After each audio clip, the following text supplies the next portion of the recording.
Our story begins with a fiancé who is usually proud and cold, yet often talks to thin air when no one is around. At first, Ma didn't pay it much mind, until he overheard her mention a system and realized things were getting complicated. It turns out his fiancée, Bin, was one of the 9 heavens in her past life, the 9 strongest beings in existence. Now reborn, she is bound to a peerless genius system that rewards her for being ranked first among her peers. However, if she fails to take the top spot, she must endure a loser's punishment issued by the person in first place. Bin thought the rewards would be easy, but for years she's been stuck at rank 2, repeatedly facing punishments from her fiancé. Meanwhile, on the roads of the eastern wilderness, a dozen carriages are racing along. Young Master Ma opens the curtain, only to cough on the dust. The butler, smiling apologetically, notes that Qingyuan's sect is still 2 days away, adding that their family's carriages are the most comfortable available. Deep down, Ma sighs, missing the comfort of high-speed trains and planes. To be honest, 2 days of travel feels like an eternity. 2 days ago, he broke through the womb mystery and regained memories of his past life on a place called Earth.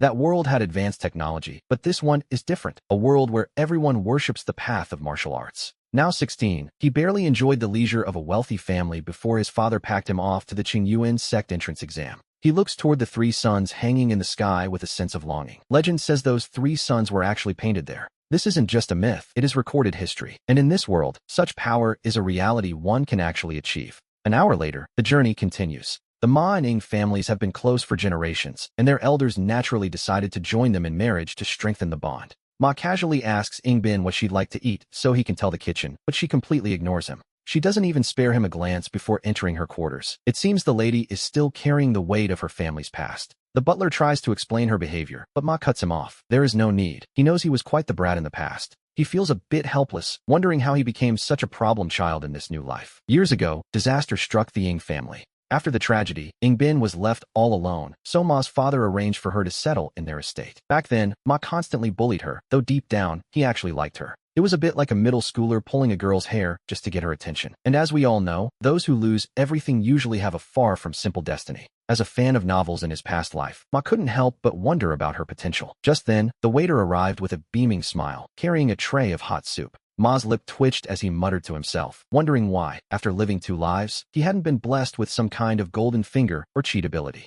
Suddenly, a voice replied, "Hello, you have one." Ma jumped like a cat whose tail had been stepped on, causing the butler to look at him with utter confusion. He told the butler it was nothing, but he frowned, wondering if he was hallucinating. That was when the voice echoed clearly within his mind once again. The voice announced that since the host had asked so sincerely, the system had no choice but to finally make its grand appearance. Ma realized that if he hadn't asked, the system might never have shown up, but that wasn't the point. He needed to know what this investment rebate system actually did. The system explained that he could invest in any target. The stronger the target's destiny, the better the rewards he would receive in return. If an investment target made a major breakthrough, he would even get extra bonuses. Ma raised an eyebrow, wondering if he could simply invest in himself. The system granted him the heavenly destiny to judge investment value for himself. He looked around the hall at the people eating and resting. We see him skin a man named Hyoging, a simple woodcutter at the blood cheese stage who was currently worried about repaying a debt to his neighbors. Next was a 16-year-old named Chen Xiaoyan. Most of the people Ma looked at possessed only a common white aura of destiny. At best, some were green, but overall, there was no one particularly worth his investment. Suddenly, the waiter announced that the special soup was ready.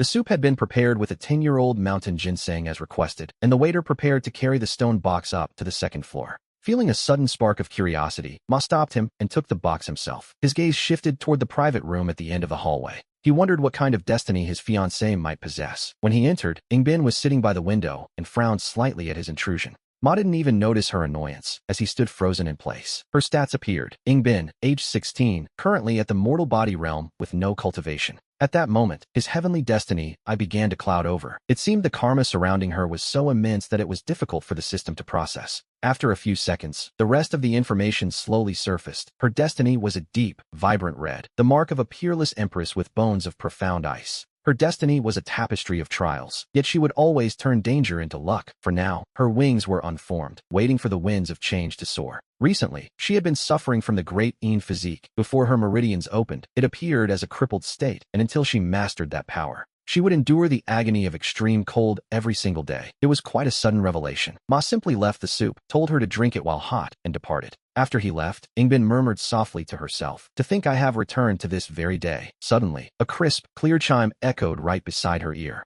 Who is there? Bin's eyes narrowed instantly, but the voice remained as steady as a web, sounding once more. System binding successful. In the neighboring room, we see Ma staring blankly at the ceiling. The good news? His childhood friend had the potential of an empress. The bad news? Their relationship wasn't exactly what one would call friendly, especially since he had spent years acting like a complete fool in front of her. He had spent his days jumping around and causing trouble, much to her annoyance. Ma popped a pill into his mouth and savored the taste. To be honest, he felt like a dying old man who had suddenly regained decades of youth. If he practiced martial arts now, even if he wasn't a jade, he was at least a solid stone without flaws. He couldn't help but click his tongue in amazement. The investment rebate was simply staggering, and all of this came from just a single bowl of soup. Of course, the main reason was likely her status. His investment target was a true daughter of heaven. In his memory, Bin's personality was just like her name, cold enough to be described as an ice block. Mending their relationship would be a long and difficult road, but he had to keep farming those rebates. A red destiny like hers was a once-in-a-lifetime find. The next day, Bin lay in bed, lost in thought. She had dreamed of her past life, a life where she entered the Azure Cloud sect. At first, she was diagnosed with crippled meridians, but 6 months later, a miraculous encounter allowed her to cultivate and reveal her monstrous talent. She had left her peers far behind, and by 18, even the sect master was no match for her. She eventually left the Eastern Desolation to see the wider world. The world was vast, and it was a brilliant era, yet she remained the most dazzling existence within that surging tide. Eventually, she stood at the very peak.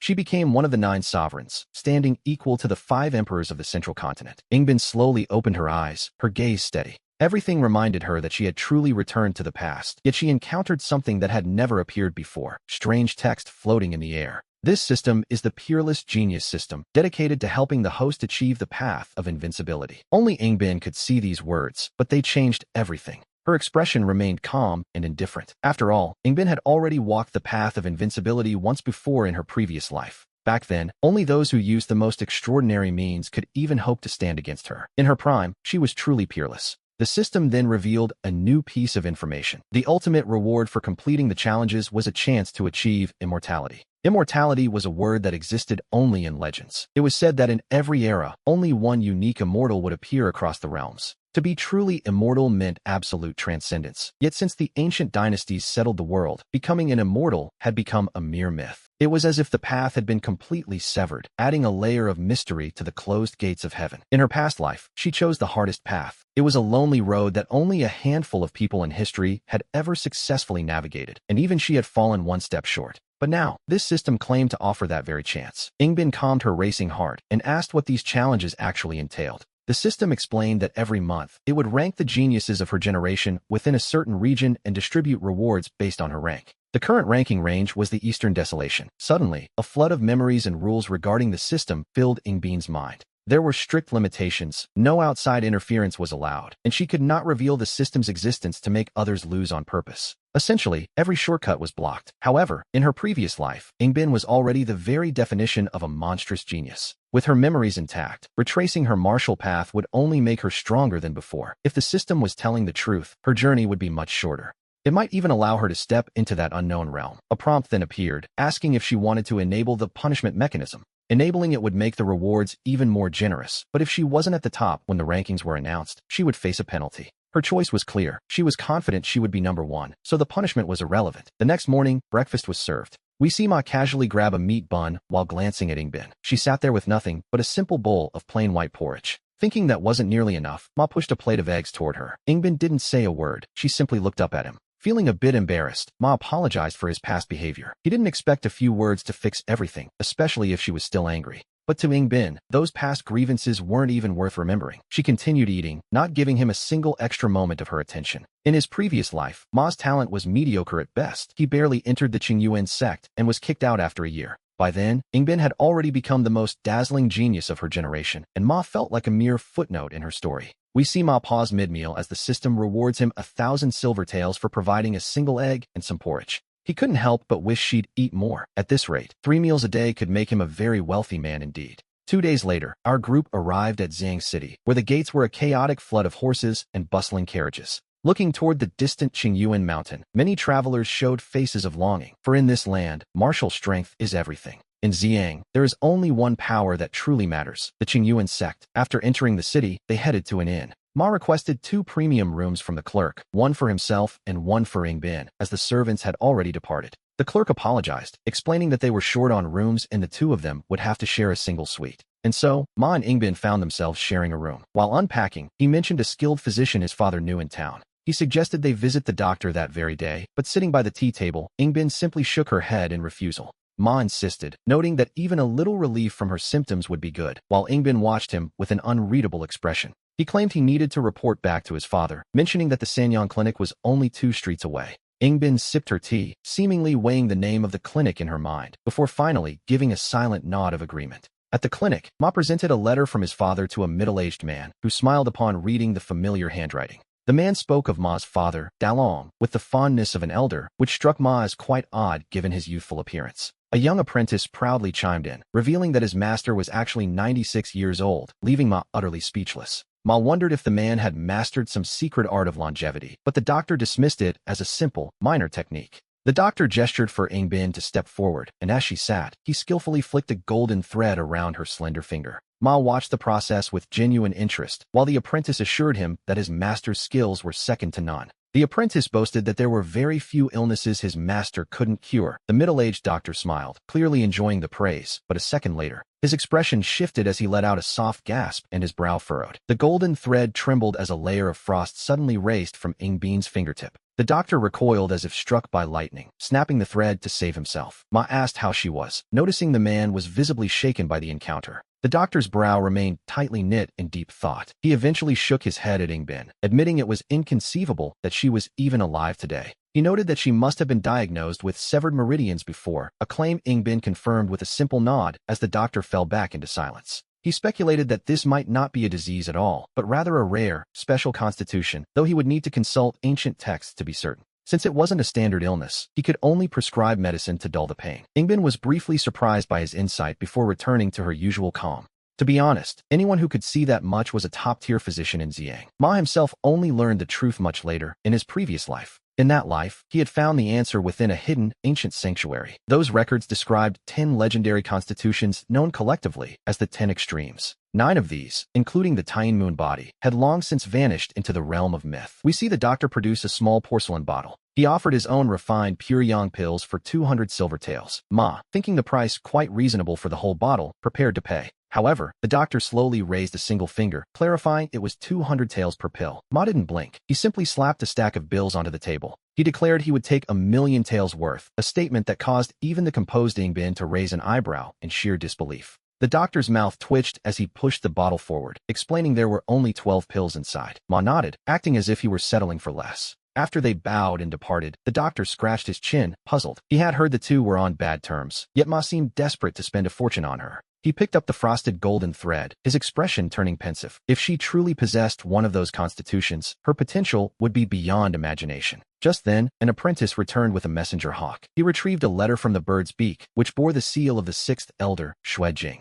After reading it, the doctor decided it was time to return to the sect. He ordered his furnace packed, while elsewhere, the city night began to settle. The bustling night market was winding down, leaving only the flickering glow of street lamps. Ma felt a pang of regret for arriving so late in the evening. He had heard Xiang's snacks were legendary and resolved to come earlier next time. He took a bite of a local specialty, finding the flavor quite exquisite. The fish was delicious and fragrant, without a hint of fishiness, and even the bones were crispy. Ma turned back to offer Ingbin a taste, but she kept her gaze fixed ahead. As she looked at the young man with oil stains still on his lips, a flicker of doubt rose in her heart. Having been reborn, she expected everything to follow her predictions. However, her fiancé seemed to be the sole exception to her plans. Why? Ingbin asked, taking the initiative to speak for the first time. Ma simply grinned, claiming he was in a good mood. He joked that since the hard approach didn't work, he had to try a softer one, wondering if she might be moved enough to throw herself into his arms. A bold strategy, to be sure. The atmosphere turned a bit awkward as Ingbin, clearly not satisfied with that answer, remained calm and treated his joke as nothing more than passing wind. Ma told her to relax. He suggested she view it as compensation for past grievances, or perhaps just an investment, noting that 2,000 silver taels would be pocket change once he joined the Qingyuan sect. He waved his hand with the air of a wealthy man, but Ingbin's brow furrowed slightly. She wondered where this sudden confidence came from, as she remembered things differently. In her previous life, he had barely managed to enter the outer sect at all. To be perfectly honest, his natural talent back then had been utterly unremarkable. As the night wind blew and the shadows of the lamps flickered, a distant and unfamiliar figure flashed through Ingbin's sealed memories. It was the man he used to be. She recalled him bowing before a Qingyuan sect elder amidst mocking gazes, vowing to open his meridians within 6 months. Where, she wondered, did that version of him find such confidence? I accept this favor, Ingbin said, her pleasant voice marking the official acceptance of his investment. He had provided 12 pure yang pills, and her heart began to shift. Because his words had altered her state of mind, the investment was deemed a success, changing the trajectory of her life. A critical reward was triggered for the host. Ma was puzzled by the notification of a special feedback for changing her mindset, as he didn't think he'd said anything particularly profound, such as the way with the chosen one. He marveled that she could gain such insight from a simple conversation. However, the mention of a critical reward felt like a sign that something major was about to happen. We see a slender hand lower the curtains of the large bed, obscuring Ingbin's figure. Ma withdrew his gaze, settled onto a soft daybed with his blanket, and checked his rewards. A floating screen appeared before him, shimmering in the quiet room. The reward was the Immortal Body, a title that sounded incredibly high-end and prestigious, which, naturally, was exactly what he needed. It certainly sounded impressive enough. The moment he chose to claim it, his mind felt as though a bolt of lightning had suddenly torn through dark, heavy clouds. He fell into a state of chaos, unable to see or hear clearly as he lost consciousness. Not far away on the bed, Ingbin sat hugging her legs, her lips turning pale. It seems our cold and arrogant fiancée has a secret habit. Whenever she thinks she is alone, she begins to hold conversations with the empty air. At first, Ma had witnessed it once and didn't think much of it, until he accidentally heard her whisper the word system. That was when he realized things were getting complicated. It turns out our cold fiancé, Ingbin, was one of the 9 heavens in her past life, the 9 most powerful beings in existence. A rather impressive resume, to say the least. Now reborn, she is bound to a peerless genius system. As long as she ranks first among her peers, she earns rewards. But, as we are about to see, there is a catch. If she fails to take the top spot, she must endure a loser's punishment involving the person in first place. Ingbin thought securing those rewards would be a simple task. To her frustration, years have passed, and she has remained stuck in second place, forced to complete these humiliating punishments for her fiancé time and time again. Meanwhile, on the main road of the Eastern Desolation, a dozen carriages are racing along. Ma pulls back the curtain, only to be met with a face full of choking dust. He coughs twice as the coachman offers a nervous, apologetic smile, trying to smooth things over. The old man adds a few cautious words of comfort. Deep down, Ma can't help but let out a quiet sigh of longing. He finds himself missing the comfort of high-speed trains and planes. 2 days ago, he finally broke through the womb mystery and regained the memories of his past life. He once lived on a place called Blue Star, a world of advanced technology. This world is quite different. Here, everyone worships the path of martial arts. At 16, before he could even finish enjoying the leisurely life of a wealthy heir, his father packed him onto this carriage bound for the great Qingyuan sect. He is headed for the entrance exams of one of the 3 great sections. As he looks toward the 3 suns hanging in the sky, a look of genuine yearning crosses his face. Those suns are said to be the incarnations of 2 former emperors. This isn't just a myth, it is recorded history. An hour later, the escorted convoy pulls into an inn. Ma steps down from his carriage and turns to look back. From the carriage behind him, a young woman steps out into the light.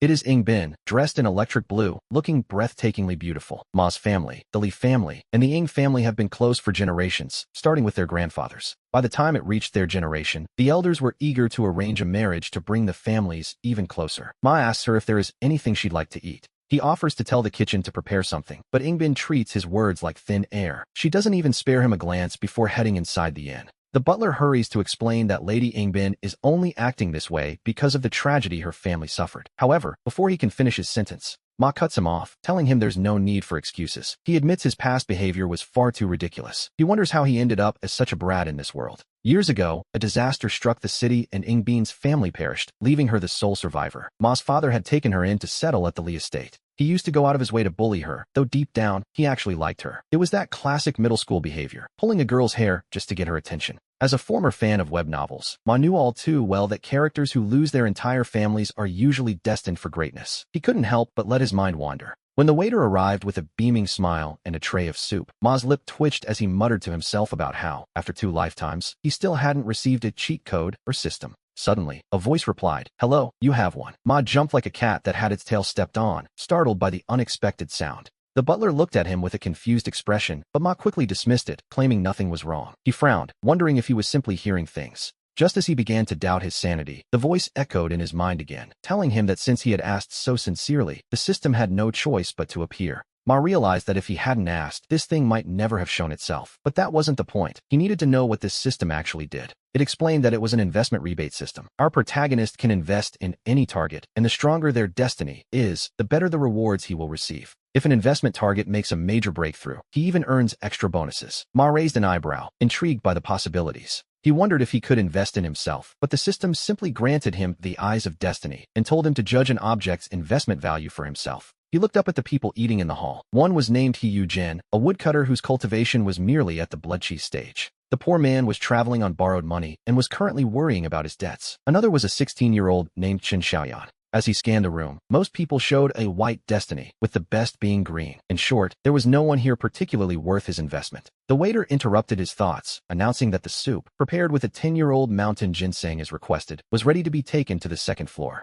Feeling a spark of curiosity, Ma stopped the waiter and took the stone container from him, much to the man's confusion. His gaze shifted toward the room at the end of the hallway. He couldn't help but wonder, what kind of destiny would his fiancée actually possess? Inside, Ingbin was sitting by the window. She frowned when she saw him enter, but Ma was too stunned to notice her cold reception. He stood frozen as his eyes of destiny revealed her stats. Name, Ingbin. Age, 16. Root bone, great immune body. Cultivation, none. But then, something strange happened. His vision blurred with a deep, mysterious color, as if the karmic weight she carried was too heavy to process. After a few seconds, the true information finally surfaced. Her destiny was a deep red. She possessed the bones of the earth and the spirit of autumn water, a true sign of a future empress who turns every disaster into a blessing. Her destiny foretold that when the clouds shifted, she would soar high above the 9 heavens. However, her great moon body currently manifested as a severed meridian physique. Until she could fully control that lunar power, she would have to endure the agony of extreme cold every single day. It was quite a sudden revelation, to be honest. Ma set down the soup, told her to drink it while it was hot, and left the room. Once he was gone, Ingbin whispered to herself, "To think I've returned to this very day."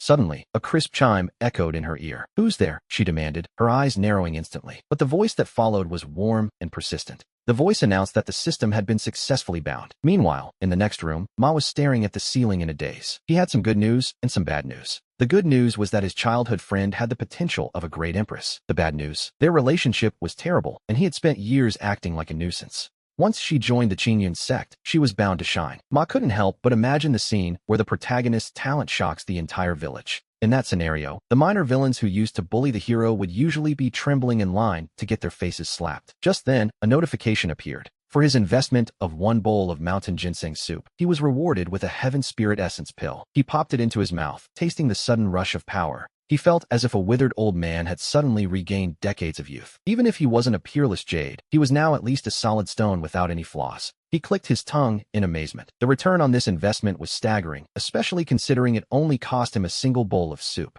Of course, the main reason was that his target was a daughter of destiny. In his memory, Ingbin was exactly like her name, cold as a block of ice. Mending their relationship would be a long and difficult road, but he had to keep farming those rewards. A deep red destiny was a once-in-8 lifetimes opportunity. The next day, Ingbin lay in bed, lost in thought. She had dreamed of her previous life, a life she had already lived to the very end. She remembered entering the Qingyun Mountains, being diagnosed with severed meridians, and only finding a way to cultivate through a miracle 6 months later. After that, her monstrous talent left her peers in the dust. By 18, even the sect master was no match for her as she ventured beyond the eastern desolation. The world of the 9 heavens was vast and brilliant, yet she remained the most dazzling existence within that grand tide of history. She had eventually risen to become one of the 9 sovereigns, standing equal to the 5 emperors. Ingbin slowly opened her eyes, her gaze steady. Everything reminded her that she had truly returned to the past, yet she had encountered something that never existed in her previous life. Strange floating text appeared before her, claiming to be a peerless genius system dedicated to helping her achieve invincibility. And only Ingbin could see it.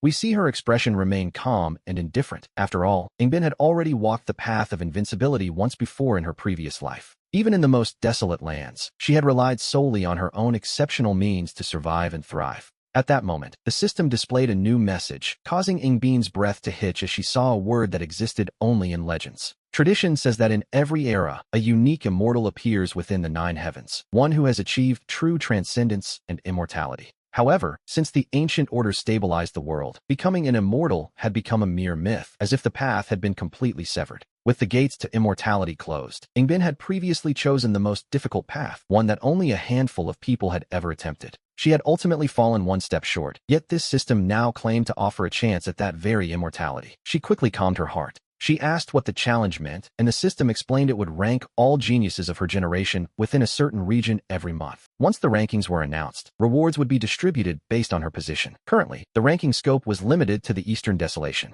In an instant, a flood of memories entered her mind, detailing not just the rules, but various restrictions, such as forbidding any outside interference. She was strictly prohibited from revealing the system or asking opponents to lose on purpose, effectively blocking every possible shortcut to success. To be honest, Ingbin was already the definition of a monster-tier genius, and now she possessed the memories of her entire past life. Retreading her path would only make her stronger. If the system was telling the truth, it would drastically shorten her journey back to the peak. The system then asked if she wanted to enable the penalty mechanism, which offered richer rewards but came with a specific condition. If she wasn't first, she would have to complete a loser's penalty. Ingbin didn't hesitate, fully confident that she would naturally take the top spot. To her, the penalty simply didn't exist. The next morning, we see breakfast on the table as Ma casually picks up a meat bun. He noticed Ingbin only had a bowl of plain white porridge. Thinking that wasn't enough, he pushed a plate of eggs toward her. Ingbin said nothing, merely looking up at him. Feeling a bit ashamed, Ma apologized for his past behavior, not expecting instant forgiveness. He told her it was fine if she was still angry, but before he could finish, Ingbin began peeling an egg and spoke quite softly.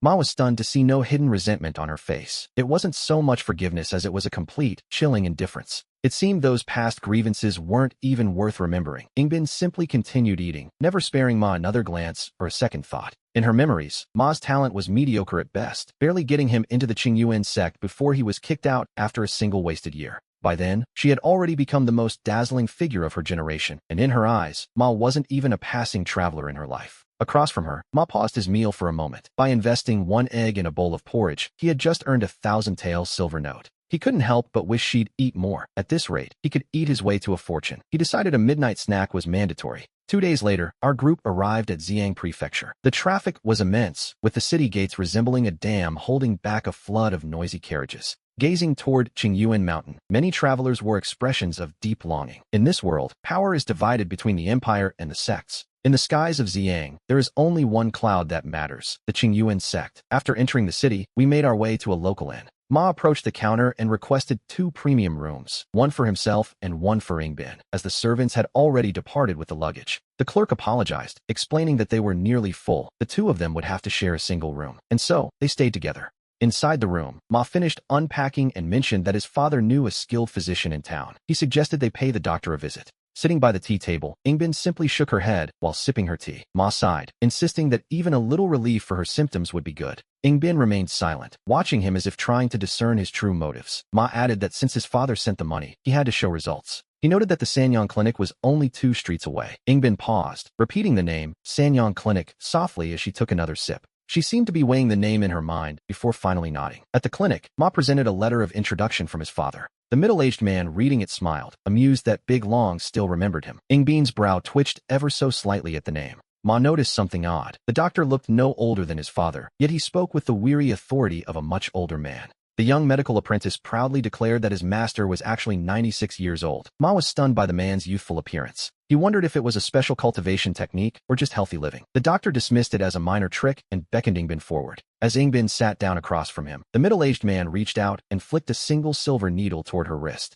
A golden thread wrapped around Ingbin's slender, pale fingers. We see Ma watching with keen interest as the medical apprentice, sensing his worry, offered some reassurance. He claimed there were very few illnesses under heaven that his master couldn't cure. The middle-aged doctor smiled slightly, clearly enjoying the praise, but his expression shifted in an instant. He let out a soft gasp as his brow furrowed deeply. The golden thread trembled as a layer of frost suddenly appeared, spreading rapidly from Ingbin's fingertips along the wire. As if struck by an electric shock, the man snapped the thread to break the connection, exhaling a breath of lingering fear. Ma quickly asked him for his diagnosis. The doctor's brow was now twisted into a deep frown. After a long moment of contemplation, he shook his head at Ingbin, calling her condition utterly inconceivable. He remarked that, by all logic, she shouldn't have survived until today, and asked if she had been diagnosed with severed meridians. Ingbin simply nodded in confirmation. The doctor pondered for a moment before suggesting that this might not be a defect, but rather a unique constitution. To be sure, he would need to consult ancient texts. Since it wasn't a standard illness, he couldn't cure it, but he could provide medicine to dull the pain. Ingbin was briefly surprised, though she quickly regained her composure.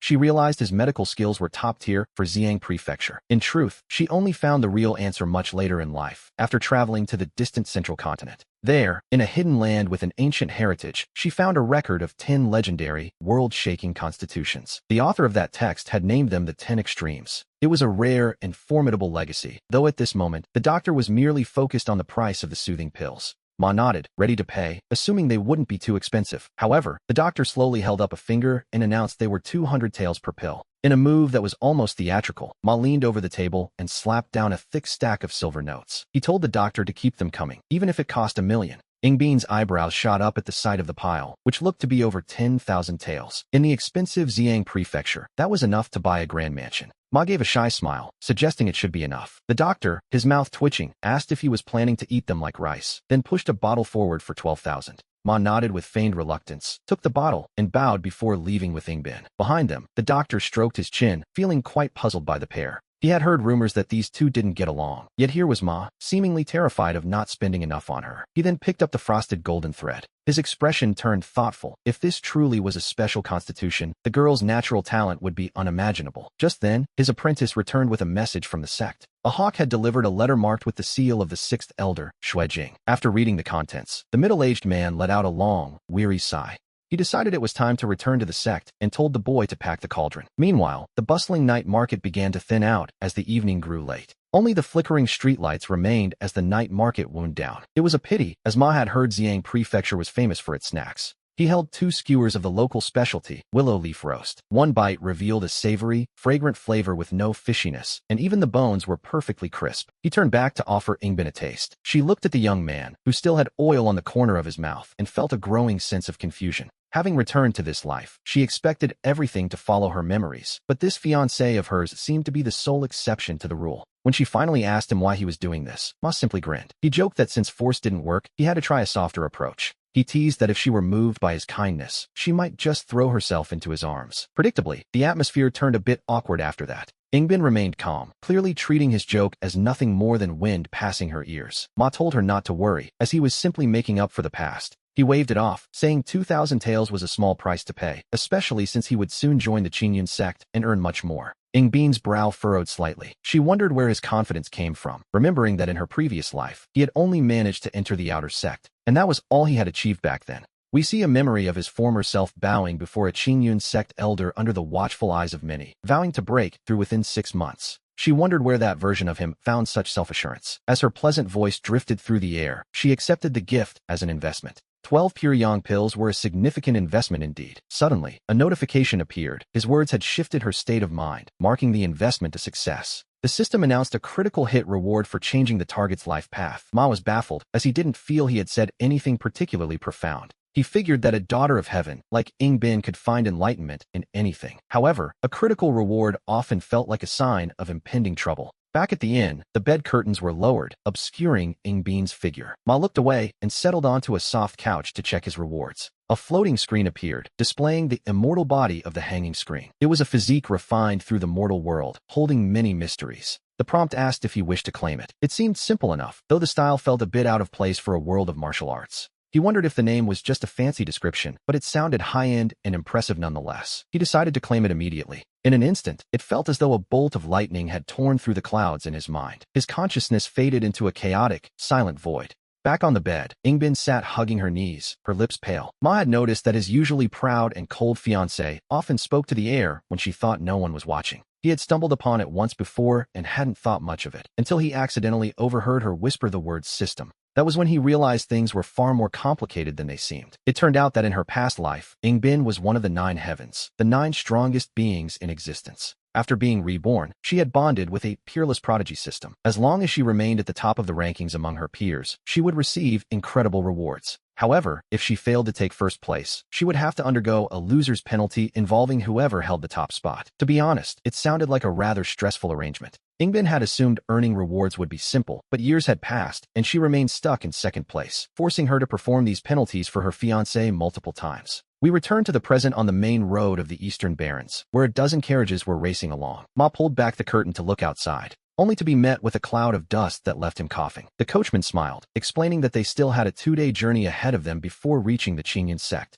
He added cautiously that their family's carriages were already the most comfortable ones available for such a long trip. Deep down, Ma sighed, missing the comfort of high-speed trains and planes. 2 days ago, he had finally awakened the memories of his previous life. He had once lived on a place called Earth, a world of advanced modern technology. This world was different, a place where everyone worshipped the path of martial arts. He was only 16, and before he could fully enjoy the leisurely life of a wealthy noble, his father had packed him onto this carriage. He was being sent to the Qingyun sect, one of the 3 great sects of Xiang Prefecture, to participate in the entrance examination. He looked up toward the sky with a sense of wonder. There, 3 suns hung high in the firmament. Legend says they were painted there by 2 former emperors, and this wasn't just a myth, but recorded history. An hour later, the convoy protected by the escort agency slowly came to a halt at a relay station. Ma stepped down from the carriage and turned to look behind him. A young woman stepped down from the following carriage. It was Ying Bin, dressed in electric blue, looking breathtakingly beautiful, which, naturally, made the situation even more interesting. Ma's family and the Ying family had been close for generations, starting with their grandfathers. By the time it reached their generation, the elders had already arranged a marriage to join the families.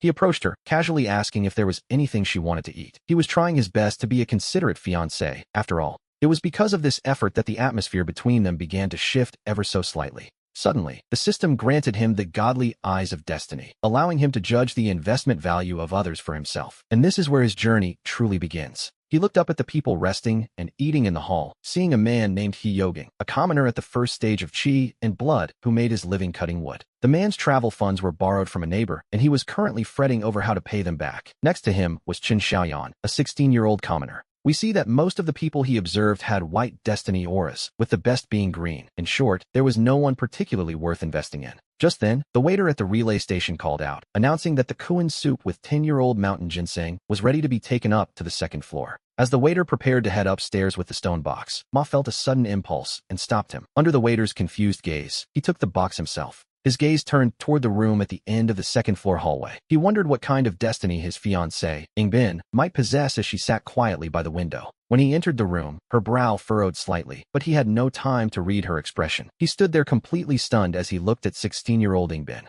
Her stats revealed she possessed the great music yellow physique, though her current cultivation level was listed as none. At this point, his godly eyes began to flicker. A brilliant silver light began to emanate from her profile. It indicated that when the winds of change arrived, she would surely hang high above the 9 heavens. However, her physique currently manifested as a blocked meridian body. Until she fully mastered the power of great music, she would have to endure extreme cold every day. It was quite a sudden revelation, and Ma couldn't help but be impressed. After setting down the Kuan soup and telling her to drink it while it was hot, he left the room. Once he was gone, Ying Bin whispered to herself about returning to this specific day. Suddenly, a crisp sound echoed in her ears. Ying Bin narrowed her eyes instantly, demanding to know who was there, but the sound was persistent and intense. The patterns of the system's interface began to glow once more. The notification chimed again. Ma couldn't help but imagine the classic scene where a protagonist's talent is tested, causing the villagers to gasp in shock while the minor villains begin to tremble. He pictured them lining up to have their faces slapped. Right then, a notification appeared. For investing a bowl of mountain ginseng soup, he was rewarded with a heavenly spirit pill. He popped the pill into his mouth and chewed, tasting the power within. It felt as though a withered old man had suddenly been restored to his youth. He felt that if he practiced martial arts now, even if he wasn't a peerless jade, he would at least be a solid stone without flaws. He was quietly amazed by the return on his investment. To think that a mere bowl of Kuan soup could yield such a prize. Of course, the main reason for this success was the incredible potential of the person he had chosen to help. It seems the real reason for such a reward was investing in a daughter of heaven. From what we know, Ying Bin's personality is as cold as her name suggests. Mending their relationship will certainly be a long and difficult journey, but he has to keep earning those rewards. After all, a red destiny like hers is a once-in-a-lifetime find. The next day, as Ying Bin lay in bed, she fell into a deep contemplation. She began to dream, seeing the life she had lived in her previous incarnation. She remembered entering the Qingyun Mountains, where she was first diagnosed with blocked meridians. It took a miraculous encounter 6 months later to finally open them and reveal her monstrous talent. She had left her peers far behind, and by the age of 18, even the Qingyun sect master was no longer her match. She eventually left the eastern desolation to see the wider world. The 9 heavens and 10 lands were vast, and it was a brilliant era. Yet, even in that grand tide of history, she remained the most dazzling existence of all. She eventually stood as one of the 9 heavens, equal in status to the 5 great lands of the Central Plains. Finally, Ying Bin slowly opened her eyes. Everything around her served as a reminder that she had truly returned to the past. However, she now encountered something that had never appeared in her previous life. A strange set of characters floated before her. This peerless genius system claimed it was dedicated to helping its host achieve the path of invincibility. Only Ingbin could see these words, but her expression remained calm. To be honest, she had already walked the path of invincibility once before. In her past life, even the strongest in the fishing grounds of the Central Plains needed special means just to stand on equal footing with her. At her peak, she had no rivals. In this life, she intended to be even stronger. The system then displayed a new message. The reward for completing the challenge would be a chance at immortality.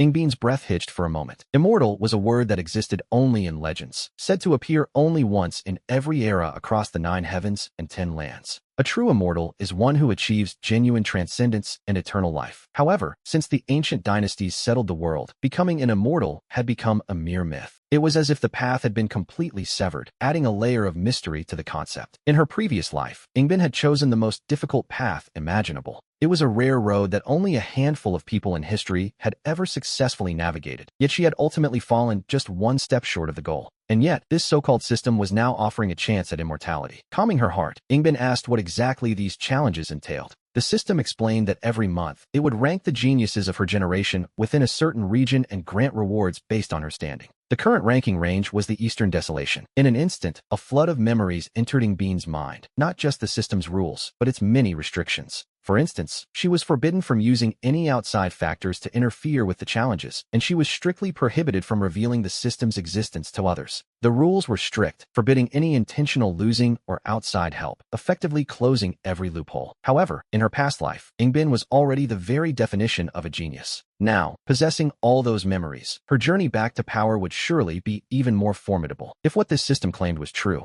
it would drastically shorten the time needed to return to her peak, perhaps even reaching that unknown realm. A prompt appeared asking if she wished to enable the penalty mechanism. Enabling it would mean richer rewards, but it required the host to accept a loser's penalty from the top-ranked person once the rankings were announced. Ingbin's choice was clear. She was entirely confident that she would be the one at the top of the list, making the penalty practically non-existent for her. The next morning, we see a simple breakfast laid out on the table. He picked up a meat bun and glanced at Ingbin, who sat with only a bowl of plain porridge before her. Thinking that a bowl of porridge was hardly enough for a growing girl, he pushed a plate of eggs toward her. Ingbin didn't say a word, simply lifting her eyes to look at him. Feeling a bit embarrassed by her gaze, he spoke up to apologize for his past behavior. He didn't expect a few words to fix everything, but if she was still angry, it didn't matter. Before he could even finish his sentence, Ingbin began peeling an egg and replied softly that it was fine. He was stunned, seeing no hidden resentment on her face. It wasn't so much forgiveness as it was complete indifference. To her, those past grievances weren't even worth remembering, which, in a way, is even more chilling. Ingbin continued eating, never giving him another glance. In her memories, this man had mediocre talent and was kicked out of the Qingyun sect after only a year in the outer circle. By that time, she had already become the most dazzling star of her generation. In Ingbin's heart, she likely viewed him as nothing more than a passing shadow in her long life. Across from her, his movements paused for a moment as a notification appeared. For investing 1 egg in a bowl of porridge, he was rewarded with a 1,000-tael banknote. He couldn't help but wish she had a larger appetite. If she ate 3 full meals a day, he could probably eat his way to a massive fortune. Yes, he definitely needed to prepare a midnight snack. 2 days later, our group arrived at Xiang Prefecture. The traffic was immense, with carriages and horses crowding the massive city gates like a flood bursting through a dam. At the massive city gates, the roar of carriages and horses sounded like a floodgate opening, while many looked toward Mount Qingyuan with longing. In the skies of Xiang Prefecture, there was only one cloud that mattered, the Qingyun sect. After entering the city, we find ourselves at a local inn. He asked the clerk for 2 premium rooms, one for himself and one for Ingbin. The butler and the rest of the entourage had already headed back after dropping off the luggage. The clerk apologized, explaining that they were short on premium rooms and the 2 of them would have to share. To be honest, it was a classic case of bad timing.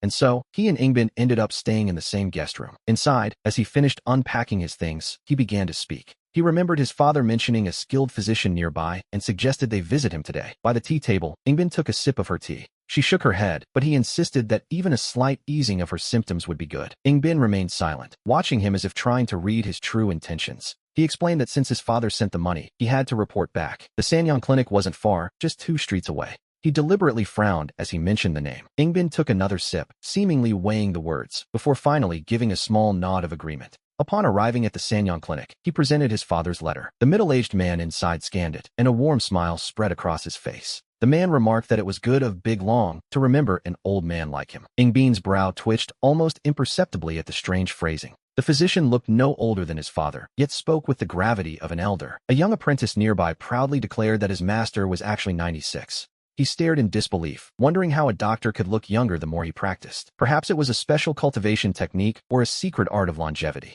The physician dismissed it as a minor trick and beckoned Ingbin forward, noting that she was the patient mentioned in the letter. As Ingbin sat down, the man flicked his wrist, sending a golden thread to wrap around her slender, pale fingers. We see him watching with genuine interest. The apprentice, sensing his concern, boasted that there were very few illnesses in this world his master couldn't cure. The middle-aged man smirked, clearly enjoying the praise, but a moment later, his expression shifted into a deep, troubled frown. The golden thread began to tremble as a faint layer of frost appeared upon it. The cold air seemed to manifest out of nowhere. After a long silence, he shook his head at Ingbin, calling it inconceivable. By all logic, she shouldn't have survived this long with what appeared to be severed meridians. Ingbin nodded in confirmation. The physician pondered for a moment, suggesting that this might not be a defect, but rather something far more rare. He suspected a unique constitution and needed to consult ancient texts. Since it wasn't a standard illness, he could only offer medicine to dull the pain. Ingbin was briefly surprised before regaining her composure. To see this much meant his skills were top tier in Xiang Prefecture.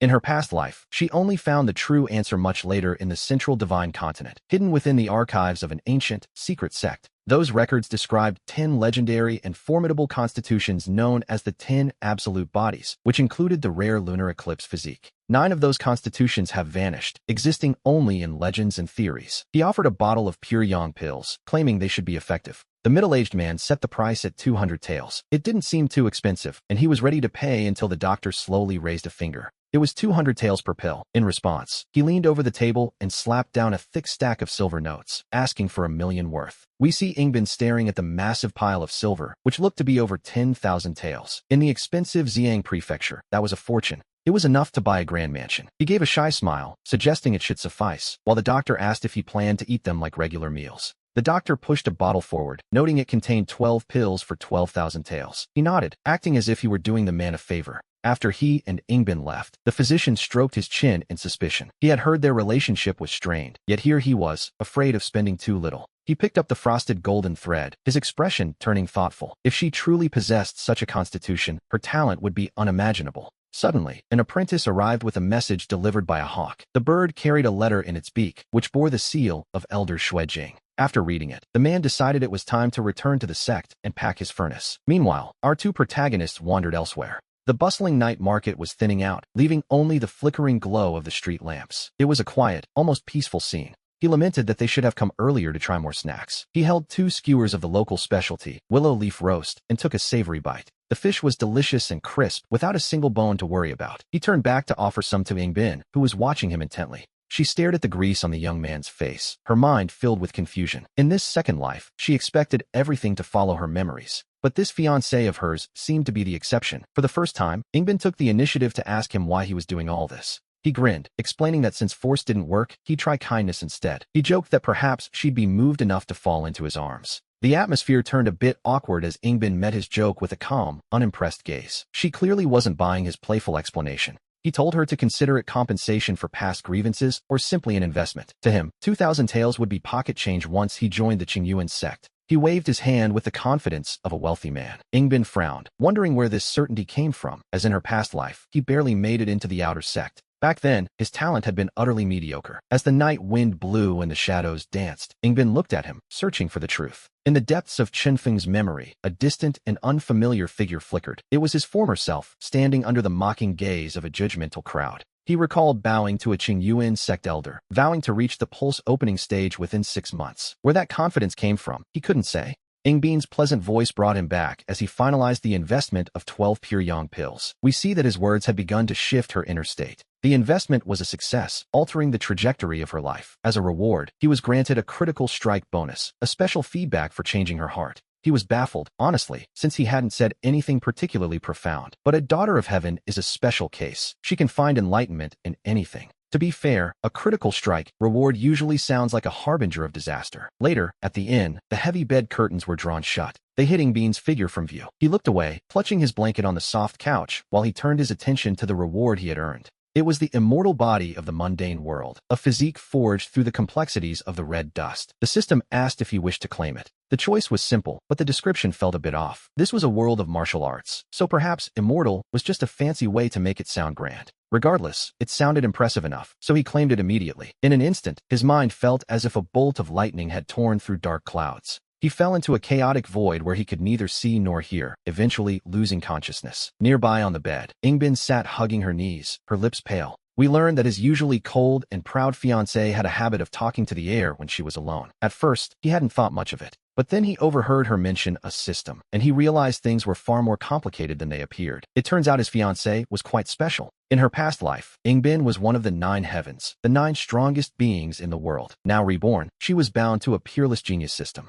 The system rewarded her for being the top-ranked among her peers. However, if she failed to take first place, she had to face a loser's punishment. Ingbin had expected the system's rewards to be easy to claim. She didn't expect that for years, she would be stuck in second place behind her own fiancé. Because of this, she had been forced to perform those losers' punishments for him multiple times. Meanwhile, on the main road of the eastern wilderness, a dozen carriages were rushing along. He pulled back the curtain only to be choked by a cloud of dust, coughing as the wind whipped past. The coachman offered a polite smile, noting they were still 2 days away from the Qingyuan sect. He added, quite cautiously, that their carriage was the best available. Deep down, Chenfeng sighed, missing the comfort of high-speed trains and planes. But in this world, a bumpy carriage would have to suffice. 2 days ago, Chenfeng broke through the mystery of the womb and awakened memories of a past life, a place called Blue Star. That world was filled with advanced technology, quite unlike this one, where everyone worships the path of martial arts. Now 16, and before he could truly enjoy the leisurely life of a wealthy heir, his father packed him onto a carriage for the Qingyuan sect. He was headed for their entrance exam. As he looked toward the 3 suns hanging in the sky, a look of longing crossed his face. Legend says those 3 suns were painted by 2 former emperors. It isn't a myth, but recorded history. An hour later, the caravan, protected by an escort agency, slowly pulled into a post house. He stepped down and turned to look at the carriage behind. A woman stepped out. Ingbin, dressed in electric blue, was breathtakingly beautiful. Their families had been close for generations, starting with their grandfathers. By their generation, the elders were intent on arranging a marriage to bring the families even closer. He casually asked Ingbin if there was anything she wanted to eat so he could tell the kitchen. She completely ignored him. Without even a glance, she walked into the inn. The butler hurriedly tried to explain that Lady Ingbin had suffered a great tragedy. But Chenfeng cut him off, noting there was no need for excuses. He knew he had been quite absurd in the past. He felt a bit helpless, wondering how he had ended up as such a brat in this world. Years ago, a disaster struck the city. Ingbin's family perished, leaving her the sole survivor. His father took her in, and Chenfeng had spent years bullying her. He liked her, of course, but expressed it like a middle schooler pulling a girl's hair just to get her attention. As a fan of novels in his past life, he knew that survivors of family tragedies were usually destined for greatness. Then, dinner arrived. The waiter brought the tray with a smile. Chenfeng muttered to himself, wondering why a man of 2 lives had no cheat code or system. Suddenly, a voice answered him. He jumped like a cat whose tail had been stepped on, leaving the butler looking very confused. He dismissed the butler, wondering if he was hallucinating, until the voice echoed in his heart once more. It was the system. It claimed that since the host had asked so sincerely, it had no choice but to appear. Apparently, it had planned to stay hidden. But that wasn't the point. This was an investment rebate system, allowing him to invest in any target for a reward. The stronger the destiny of the investment target, the better the rewards. If the target achieves a major breakthrough, he could even earn extra bonuses. Chenfeng raised an eyebrow, wondering if he could just invest in himself. The system granted him the eye of destiny to judge value. He looked up at the people eating in the hall to test it. One man, He Yoging, was a simple woodcutter at the first stage of blood refinement. He was currently worried about repaying a debt. Then there was Chun Xiaoyan, a 16-year-old girl. We see that most of these people possessed only white or green destiny. In other words, there was no one here particularly worth his investment. Just then, the waiter called out, announcing that the soup with 10-year-old mountain ginseng was ready to be taken to the 2nd floor. As the waiter prepared to head upstairs, Chenfeng had a sudden thought and stopped him. Under the waiter's confused gaze, he took the stone box himself. His eyes drifted toward the room at the end of the hall. What kind of destiny would his fiancée have? Ingbin sat by the window, her brow furrowing when she saw him enter. But Chenfeng didn't notice her annoyance. He was completely stunned. Her name was Ingbin, 16 years old, with a lunar physique. As he looked closer, the eye of destiny began to glow with a strange light. It seemed the karma surrounding her was so heavy it caused the vision to flicker. After a few seconds, the full information finally appeared. Her destiny was a deep crimson, the sign of an empress. Though her fate was full of knots, she was destined to turn every disaster into luck. Currently, she was like a bird whose feathers hadn't grown, waiting for the wind to rise so she could soar above the 9 heavens. Her recent struggle was her lunar physique. Before her meridians opened, it appeared as a severed constitution, causing her daily agony from the cold. This was quite a sudden revelation. He set the soup down, told her to drink it while it was hot, and quickly left the room. Once he was gone, Ingbin whispered to herself, "To think I've returned to this very day." Suddenly, a crisp sound echoed in her ear. She narrowed her eyes, demanding to know who was there. But the voice rang out again, announcing that a system had been successfully bound. Meanwhile, in the next room, Chinfeng stared at the ceiling. The good news? His childhood friend was destined for greatness. The bad news was that their relationship was terrible, mostly because he had spent years acting like an insufferable brat in front of her. He popped a pill into his mouth and chewed, feeling like an old man who had finally realized the weight of his past mistakes. He felt as if an old man had suddenly regained his youth. Even if he wasn't a perfect jade, he was at least a solid stone without cracks now. He clicked his tongue in amazement. The investment return was staggering, especially considering it only cost him a single bowl of soup. Of course, the main reason was that his target was a literal girl of destiny. In his memory, Ingbin was exactly like her name, cold as a block of ice. Mending their relationship would be a long and difficult road, but he had to earn those rewards. A crimson destiny like hers is a once-in-a-lifetime find. Meanwhile, we see Ingbin lying on her bed, lost in thought. She began to dream, revisiting the memories of her previous life. In that past, she entered Qingyuan Mountain and was initially told her meridians were severed. 6 months later, a miraculous encounter finally allowed her to begin her cultivation. She soon revealed a monstrous talent that left all her peers in the dust. By 18, even the Qingyuan sect master was no longer her match. She eventually left the Eastern Desolation to see the vast world of the Nine Heavens. It was a brilliant era, and she was its brightest star. She ultimately stood as one of the Nine Heavens, equal to the 5 emperors. Ingbin slowly opened her eyes as the dream faded away. Everything around her confirmed that she had truly returned to the past, yet she encountered something that had never appeared in her previous life. Strange floating text appeared before her. This system is the Peerless Genius System, dedicated to helping the host achieve an invincible path. Her expression remained calm. However, after all, Ingbin had already walked the path of invincibility once before. To be honest, she was quite experienced. In her prime, one would have to search through history books just to find an opponent capable of matching her. In this life, she would only be stronger. Then, the system displayed a new message. Clearing the challenges will grant the opportunity to become an immortal. Ingbin's breath hitched for a moment. Immortal was a word from legends. It was said that in every era, only one unique immortal would emerge across the 9 heavens and 10 lands. It meant true transcendence and immortality. However, since the ancient era, becoming an immortal had become a mere myth, as if the path had been completely severed. In her previous life, Ingbin had chosen the most difficult path imaginable, a lonely road that very few had ever succeeded on. But in the end, she had still been one step short. And yet, here was this system claiming it held the chance for immortality itself. Ingbin calmed her racing heart and asked what the challenges were. The system explained that every month, it would rank the geniuses of the region. Rewards would be distributed based on the host's position once the rankings were announced. And so, we see the current rankings begin to form. The scope was set to the Eastern Desolation. Instantly, a flood of memories rushed into Ingbin's mind, detailing not just the system's rules, but also its various restrictions. For instance, she was forbidden from using outside factors to interfere with challenges or revealing the system's existence to make opponents yield on purpose. Essentially, every shortcut was blocked. However, in her previous life, Ingbin had been the very definition of a monstrous genius across the 9 heavens and 10 lands. Now, possessing those memories, her journey back to power would be even more formidable. If the system spoke the truth, it would undoubtedly shorten her path. It might even allow her to step into that unknown realm. A prompt appeared. Would you like to enable the penalty mechanism? Enabling it would make the rewards far more generous. But if she wasn't at the top when the rankings were announced, she would have to face a loser's penalty. Ingbin's choice was clear. She was certain she would be at the top, so the penalty was irrelevant. The next morning, we see breakfast laid out on the table. The protagonist casually grabbed a meat bun, watching Ingbin from the corner of his eye. She only had a bowl of plain white porridge in front of her.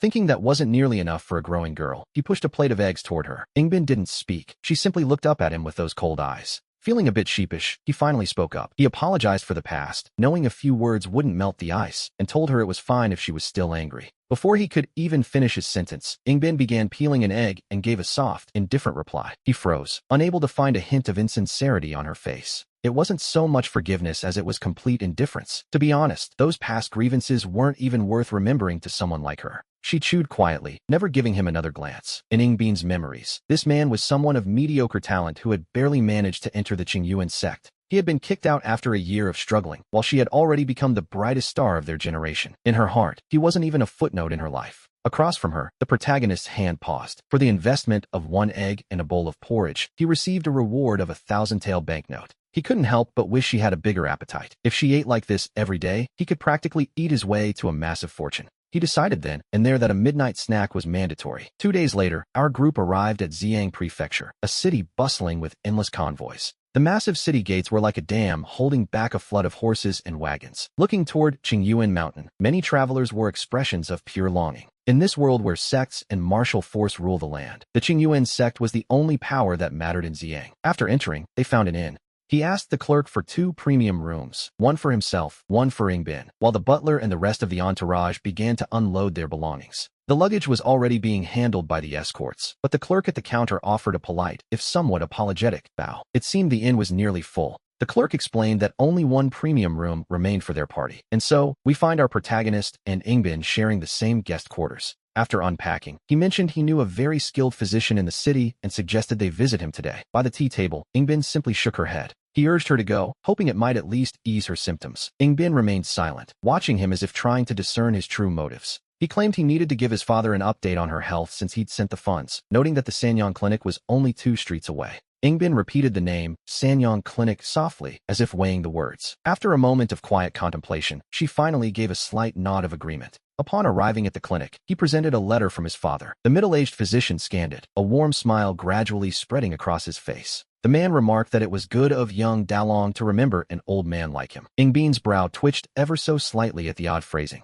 The physician looked no older than his father, yet spoke with the gravity of an elder. The young apprentice nearby proudly announced his master was 96. Our protagonist was stunned. Usually, medicine makes one look older, not younger. He wondered if the man practiced some secret art of longevity. The physician dismissed the curiosity as a minor trick and beckoned Yingbin forward, noting that his father had mentioned she was the patient. As she sat, the man flicked a golden thread that wrapped around her slender finger. We watch with interest as the doctor begins his unique examination. Seeing the protagonist's concern, the apprentice boasted that there were very few illnesses his master couldn't cure. The physician looked quite pleased with that. However, his satisfaction vanished in an instant. He let out a sharp gasp as the golden thread began to tremble and a layer of frost appeared. The cold spread rapidly from Yingbin's fingertip along the thread. The physician recoiled, snapping the connection as if he'd been struck by lightning. When asked for a diagnosis, the physician's brow furrowed deeply into a look of intense concentration. He spent a long moment lost in thought. Finally, he shook his head, calling the situation inconceivable. He noted that by all logic, she shouldn't be alive, asking if she'd been told her meridians were severed. Yingbin nodded. After another pause, the old physician suggested that perhaps her condition wasn't a defect at all, but a very rare and special constitution. He admitted he would need to consult ancient texts to be sure. Since it wasn't a standard illness, he could only offer medicine to dull the pain. Yingbin was briefly surprised he could see that much, but she quickly regained her composure. In her eyes, his skill was indeed top tier for this region. Later, in the central Divine Province, she had found answers within an ancient and secretive sect. Their records described 10 types of extraordinary physical constitutions that defied all conventional logic. The physician produced a lower-grade medicine, which didn't seem too costly. Dalong nodded, ready to pay, until the man slowly raised a single finger. 200 taels per pill. In response, Dalong leaned over the counter and slapped down a thick stack of silver notes, asking for 1,000,000's worth. Yingbin's brows rose as she eyed the massive stack of silver, which looked to be over 10,000 taels. In Xiang City, that could buy a truly magnificent mansion. Dalong gave a shy smile, asking if it was enough. The doctor asked if he planned to eat the pills like regular meals. There were only 12 pills per bottle. The physician's lip twitched as he pushed the bottle forward, and Dalong accepted it with a polite bow. As Dalong and Yingbin departed, the physician stroked his chin, wondering why 2 people rumored to have a strained relationship were spending so freely. He picked up the frosted golden thread, his expression thoughtful. If she truly possessed one of those constitutions, her potential was simply unimaginable. Suddenly, an apprentice arrived with a message from the sect carried by a hawk. The bamboo tube was addressed to Elder Xuejing. After reading it, the physician decided it was time to return to the sect and pack the cauldron. Meanwhile, we find our duo in the bustling night market. The crowds had thinned, leaving only the flickering glow of the street lamps. Dalong lamented that they had missed the best of the local snacks. He told himself they'd have to come earlier next time. He held 2 skewers of Xiang's famous willow leaf fish, which smelled absolutely delicious. The fish was tender, and the bones were perfectly crisp. He turned to offer some to Yingbin, who was staring at the grease on his face. A sense of confusion began to grow within her. She had expected everything in this life to follow her memories, but her fiancé was becoming an exception. For the first time, Yingbin actively asked him why. Dalong grinned, joking that since the direct approach failed, he had to try being kind. He teased that perhaps she'd be moved enough to fall into his arms. The atmosphere turned a bit awkward when she didn't find the joke funny. Bin's gaze remained calm, clearly treating his words as nonsense. He told her to relax, admitting she had suffered enough under him in the past. He viewed this as compensation or an investment. After all, 2,000 taels would be pocket change once he joined the Qingyuan sect. He put on quite the show of being wealthy. Bin frowned, wondering where this confidence came from, as he had only been an outer disciple before. His talent was mediocre at best, and even that was a generous assessment. As the night wind blew, shaking the lanterns, Bin suddenly felt a jolt of recognition. A distant, almost forgotten figure flashed through her mind. It was the old Dalong, standing under the mocking gazes of the crowd as he bowed before a sect elder. Back then, he had vowed to open his meridians within 6 months. She wondered where that confidence had come from. "Is this investment of yours for me?" she asked softly. Her pleasant voice drifted through the air. He had invested 12 pure yang pills in her, and we see that his words were beginning to shift her very state of mind. The investment was a success, altering the trajectory of her life. As a result, a critical hit reward was triggered. Congratulations were in order for obtaining a special feedback. He had changed her inner state without even realizing it. To be honest, he hadn't said anything particularly special, but a daughter of destiny can find enlightenment in anything. This special reward felt like a harbinger of something massive. Later, at the inn, the heavy curtains of the large bed were lowered, concealing Bin's figure from view. Dalong withdrew his gaze and laid down on the soft couch with his blanket. He turned his attention to the floating reward screen he had just earned. The immortal physique reward appeared, shimmering with golden light and ancient mystery. He was asked if he wished to claim it immediately. The style of the reward seemed a bit out of place for a world of martial arts. Perhaps it was just a fancy description to make the system seem more high-end. It sounded impressive enough, so he claimed it. Instantly, it felt as if a bolt of lightning had torn through the dark clouds in his mind, plunging him into chaos. His vision blurred, and his hearing faded as he lost consciousness. Nearby on the bed, Bin sat with her legs pulled close, her lips pale and trembling. We learned that his usually cold and proud fiancée had a habit of talking to the air when she was alone. He had witnessed it once before, but hadn't thought much of it. That changed when he overheard her mention a system. It turned out the situation was far more complicated than he imagined. His fiancée was a legendary figure. In her past life, Bin was one of the 9 heavens, the 9 strongest beings in existence. Now reborn, she was bound to a peerless genius system. The system granted rewards if she ranked first among her peers. However, if she failed to take the top spot, she had to endure a loser's penalty involving the winner. Bin had assumed claiming rewards would be simple. She never expected that years would pass, and she would consistently remain in second place. Worse yet, she frequently had to perform those penalties for her own fiancé. Meanwhile, on the main road of the Eastern Desolation, a dozen carriages were racing along. Dalong lifted the curtain only to be met with a face full of dust, leaving him coughing. The driver told young Master Ma that they were still 2 days from the Qingyuan sect. The butler offered a small, cautious smile as he spoke. He then added tentatively that their household's future depended entirely on this journey. Traveling in this carriage was as comfortable as it could be, yet he couldn't help but miss the speed of high-speed trains and airplanes from his past. 2 days ago, he had finally broken through the fog of his birth and awakened memories of a previous life on a place called Earth. That world was full of advanced technology, but this one was different, a place where everyone worshipped the path of martial arts. At 16, he hadn't even finished enjoying the leisure of a wealthy family before his father packed him off to join the Qingyuan sect. As he looked toward the 3 suns hanging in the sky, a look of yearning crossed his face at the thought of practicing martial arts. Legend says those 3 suns were painted by 2 former emperors, a fact recorded in history, not just a myth, which is quite impressive. An hour later, the guarded convoy slowly came to a halt at a roadside inn. He stepped down and turned to look at the carriage behind him. Bin stepped out, dressed in electric blue, her beauty truly breathtaking. Their families had been close for generations, starting with their grandfathers. By their generation, the elders intended to bring the families even closer through marriage. "Is there anything you want to eat?" he asked her casually. Bin acted as if he didn't exist, entering the inn without even glancing his way. To be honest, her coldness was quite consistent. The butler quickly tried to excuse her behavior, mentioning that the young lady had recently suffered a great family tragedy. He cut the butler off, telling him there was no need for excuses. He felt a bit helpless. How had he become such a brat in this life? Years ago, when disaster struck their city, Bin's entire family perished, leaving her the sole survivor to be taken in by his father. Back then, he had constantly bullied her despite actually liking her. It was like a middle schooler pulling a girl's hair just to get attention. As a fan of novels in his past life, he knew that someone whose entire family had been sacrificed usually turned out to be quite special. The waiter arrived with a beaming smile and a tray of hot soup. He twitched his lips, muttering about why he didn't have a cheek yet.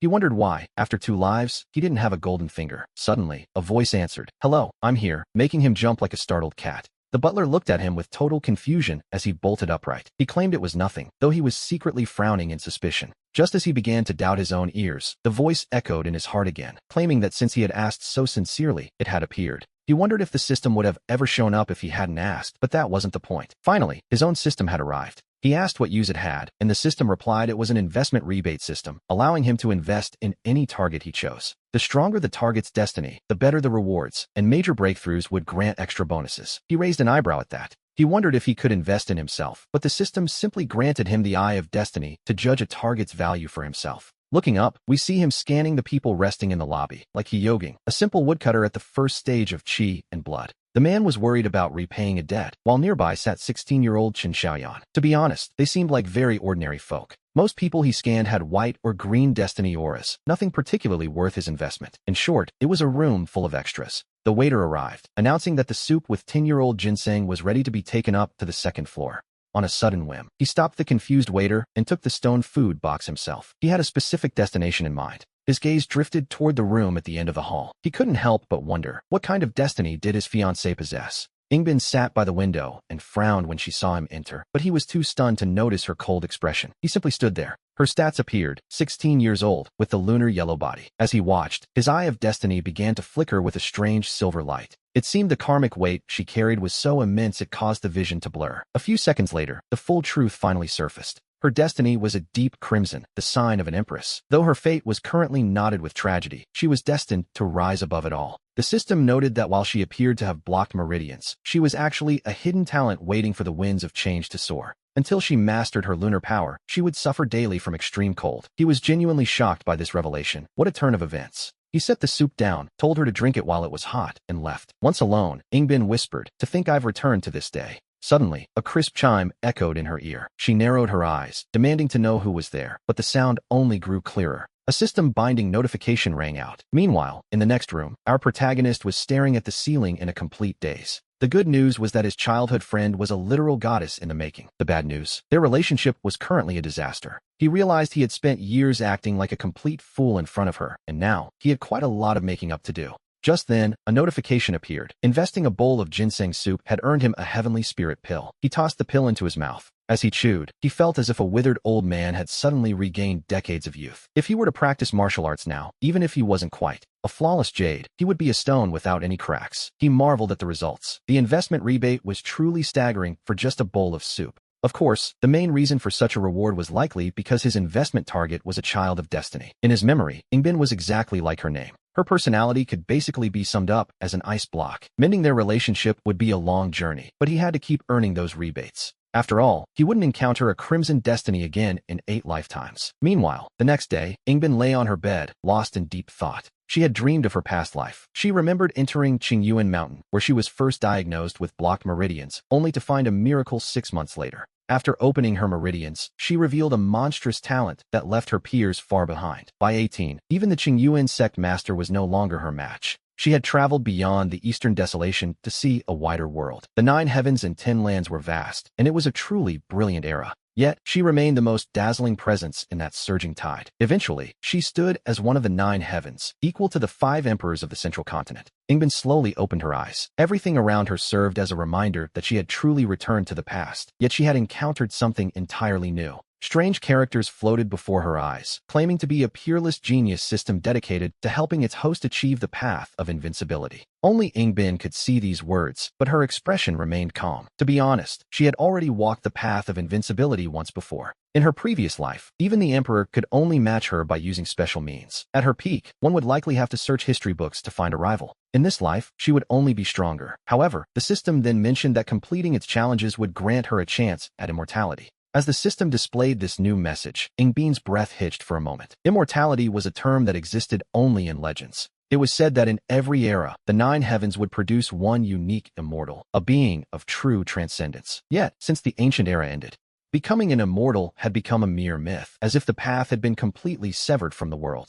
Even she had been one step short. Now, this so-called system offered that very chance. Ingbin calmed her heart and asked what these challenges entailed. The system explained it would rank the geniuses of her generation within a certain region every month. Once the rankings were announced, rewards would be given. The system explained that rewards would depend on her rank within the Eastern Desolation region. Suddenly, a flood of information rushed into Yingbin's mind. She received not only the rules, but also a list of strict limitations. For instance, she was forbidden from using outside factors to interfere with challenges. She couldn't reveal the system's existence or ask opponents to lose on purpose. Essentially, every shortcut was blocked. However, in her previous life, Yingbin had been the very definition of a peerless genius. Now, with her memories intact, retracing her path would only make her even more powerful than before. If the system was telling the truth, it would drastically shorten her return to the peak and lead her to that unknown realm. A prompt appeared asking if she wished to enable the penalty mechanism. Enabling it would yield richer rewards, but there was a catch. If she wasn't first when the rankings were announced, she would have to perform a loser's penalty. Yingbin didn't hesitate. She was certain she would be at the top.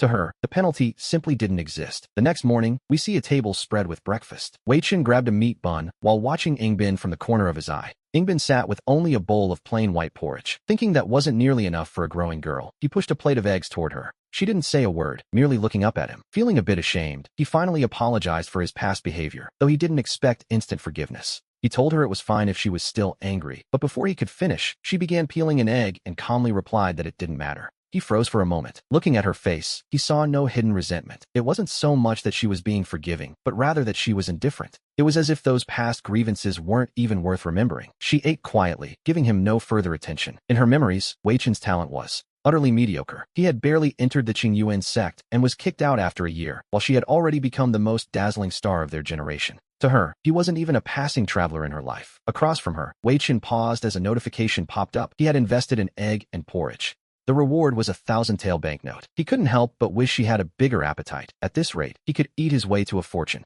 He decided then and there that a midnight snack was mandatory. 2 days later, our group arrived at Xiang City, where the traffic was immense. The city gates were like a dam holding back a flood of carriages and shouting people. Looking ahead, everyone gazed toward Qingyuan Mountain with longing. In this land where martial sects held more power than the state, there was only one true authority in Xiang, the Qingyuan sect. After entering the city, they found an inn. Wei Chen approached the counter and requested 2 of their best rooms for the night. One room was for Yingbin, and the other for the butler and the attendants, who had already left after dropping off the luggage. However, the clerk offered a quick apology. It seemed they were short on high-end rooms, so the group would have to share just one. And so, Wei Chen and Yingbin found themselves staying in the same guest room. Once the luggage was settled, Wei Chen mentioned he knew a very skilled physician in the city. He suggested they go see him that very day. By the tea table, Yingbin held her hot tea and simply shook her head. Wei Chen sighed, insisting that even a little relief from her symptoms would be worth the trip. She remained silent, watching him as if trying to discern his true motives. He explained that since his father provided the funds, he had to show some results. He added that the Sanyang clinic was only 2 streets away. Yingbin took a sip of tea, her expression suggesting she was weighing the name of the clinic carefully. After a moment of quiet reflection, she finally nodded. Upon arriving at the clinic, Wei Chen presented a letter of introduction from his father to a middle-aged man.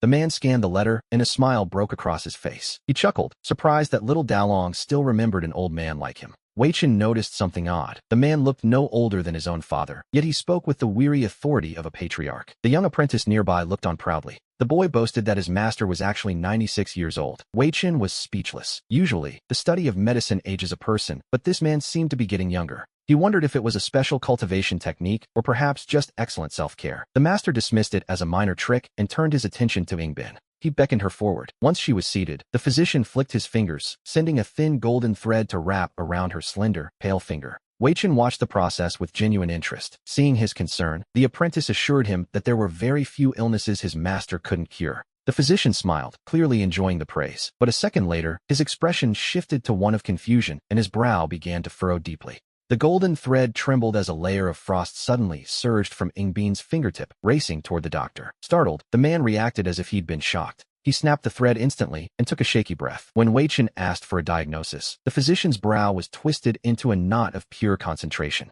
After thinking it over, he looked at Yingbin and shook his head, calling the situation inconceivable. By all logic, she shouldn't have survived this long. He asked if she had been diagnosed with the severed meridians before. Yingbin nodded, and the old master fell into a deep, contemplative silence. He speculated that this might not be a disease at all, but a very rare constitution. He would need to consult ancient texts to be certain of what it was. Since it wasn't a standard illness, he could only prescribe medicine to dull the pain. Ingbin was briefly surprised. The man's medical skills were actually quite impressive. We see that his skills are highly regarded in Xiang City, though he would only find the true answer much later, after traveling to a secluded and ancient sacred site. In those ancient texts, he discovered records of 10 legendary and extraordinary constitutions, which the author had collectively named the 10 extreme physiques. The middle-aged physician produced a small bottle, claiming it wasn't expensive, and Wei Chen reached for his wallet, until the man slowly raised a single finger. 200 taels per pill. Without blinking, Wei Chen leaned over the table and slapped down a thick stack of silver notes, asking for 1,000,000 taels worth. Ingbin's brows shot up. That stack was easily over 10,000 taels, enough to buy a magnificent mansion even in the prime real estate of Xiang City. Wei Chen gave a shy smile, suggesting it should be enough, but the doctor asked if he planned to eat them like rice, noting he only had one bottle of 12. The man's lip twitched as he pushed the bottle forward. Wei Chen nodded with mock reluctance, bowed politely, and prepared to leave with Ingbin. As they left, the physician rubbed his chin in confusion. He had heard their relationship was icy, yet here the boy was terrified of spending too little. He picked up the frosted golden thread, his expression turning thoughtful. If she truly possessed one of those constitutions, her talent would be beyond imagination. Just then, an apprentice returned with a messenger hawk. He retrieved a bamboo tube containing a letter signed by the sixth elder, Shui Jing. After reading the letter, the man decided it was time to return to the sect and bring his cauldron. Meanwhile, the bustling night market began to quiet down. The crowds thinned, leaving only the flickering glow of the street lamps. Wei Chen lamented that they'd missed the famous snacks and vowed to return earlier next time. He was currently enjoying 2 skewers of Xiang's specialty willow leaf fish, which were savory, fragrant, and lacked even a hint of a fishy aftertaste.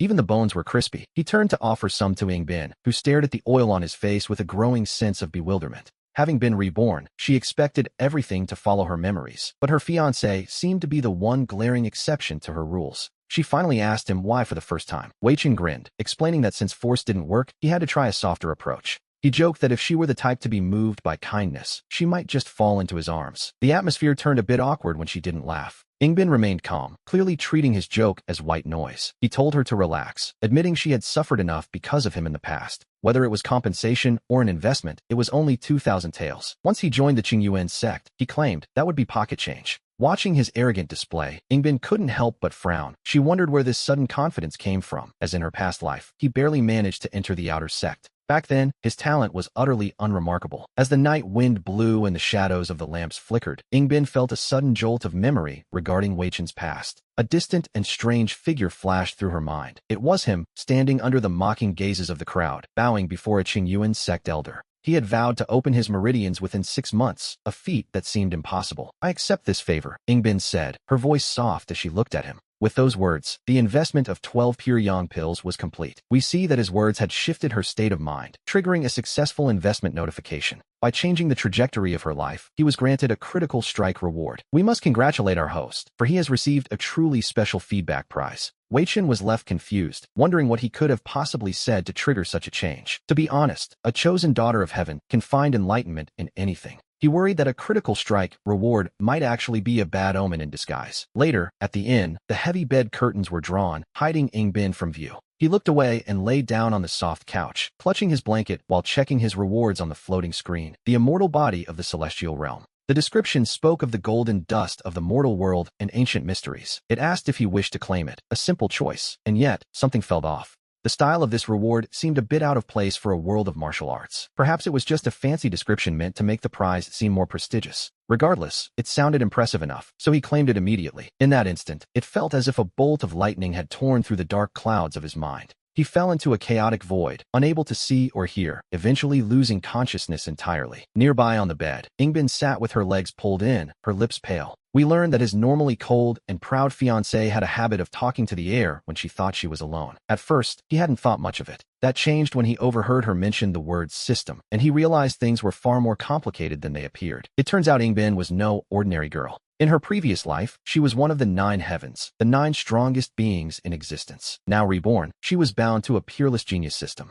The system promised rewards if she ranked first among her peers. However, if she failed to take the top spot, she would have to face a loser's penalty once the rankings were out. Ingbin thought the system would make her life easy, but several years had passed, and she remained stuck in second place, which, naturally, led to many penalties. She often had to perform these punishments for her fiancé. Meanwhile, on the main road of the eastern wilderness, a convoy of over a dozen carriages was rushing along. Wei Chen pulled back the curtain, only to be met with a face full of dust that left him coughing. Finally, the young master had arrived at the Qingyuan sect. The butler, wearing a forced smile, mentioned that there were still 2 days of travel left before reaching the sect, adding that the family carriage was quite comfortable. Deep down, however, he couldn't help but miss the comfort of high-speed trains and airplanes. 2 days ago, he had finally unraveled the mysteries of his past. He had awakened memories of a previous life on a place called Blue Star, a world defined by advanced modern technology and a very different way of life. This world was different, a place where everyone worshipped martial arts. Now 16, he hadn't even finished enjoying the leisure of a wealthy family's life. His father had packed him onto this carriage to head toward the Qingyuan sect, one of the 3 great sects of Xiang Prefecture, for the entrance exam. Martial arts, he thought with a look of longing, as he gazed up at the 3 suns hanging in the sky. Legend says those 3 suns were actually created.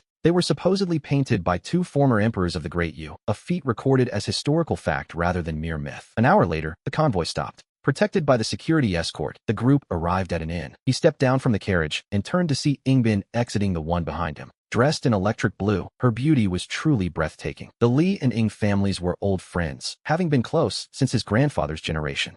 By their generation, the elders had even arranged a marriage to bring the families closer. He casually asked Yingbin if there was anything she wanted to eat. Yingbin acted as if he didn't exist, entering the inn without even a glance in his direction. To be honest, her coldness was somewhat expected. The butler quickly tried to explain that the young lady had been through a lot recently, but he was interrupted before he could finish the sentence. He told the butler there was no need for excuses, admitting he had been far too ridiculous in the past. He felt a bit helpless about his younger self's behavior. Years ago, a disaster struck the city and Yingbin's family perished, leaving her as the sole survivor. His father had taken her in to live at the Li Manor. Back then, he had constantly bullied her despite actually liking her, much like a middle schooler who pulls a girl's hair just to get her attention. As a fan of novels in his past life, he knew that someone whose entire family had been sacrificed was usually destined for greatness. He couldn't help but wonder. The waiter arrived with a beaming smile and a tray of hot soup. He muttered to himself, wondering why, after 2 lives, he still didn't have a golden finger. Suddenly, a voice answered, "Hello, you have one." He frowned, looking around and wondering if he was starting to hear things.